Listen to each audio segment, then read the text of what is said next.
A lot of times rain can steal your soil and your hillside away, and most people don't even realize it until it's too late. I just want to show you how the rain impacts hillsides. And as you can see, dirt lockers are capturing that water. The only thing going over the edge of the locker is actual water, not the soil. The soil stays behind. Whereas if we look at what's going on with the same amount of water on our hillside down below here, it's just taking that soil away.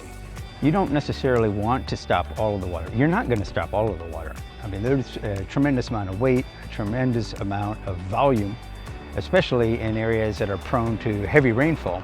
The dirt lockers, as I mentioned, they're not going to capture all the water. They're going to capture a lot of it, and they're going to store it so that, the plants can use it. But it's not going to capture all of it. But what it does do is it slows it down.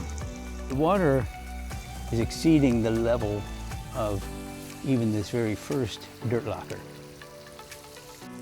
The first cell here is being filled up, and once it gets saturated, the water is going to drop to the next cell. And that cell gets filled up, and the water is going to drop to the next. And so what we wind up having is the water slowing down, and it doesn't drop more than 6.5, 7 inches, as opposed to being able to gather speed and momentum and go down the hill all on its own. As in this case, it just starts picking up speed. And if I put this water directly on there, as I was on the lockers, those little channels up top now become pretty big ruts as we get further downhill.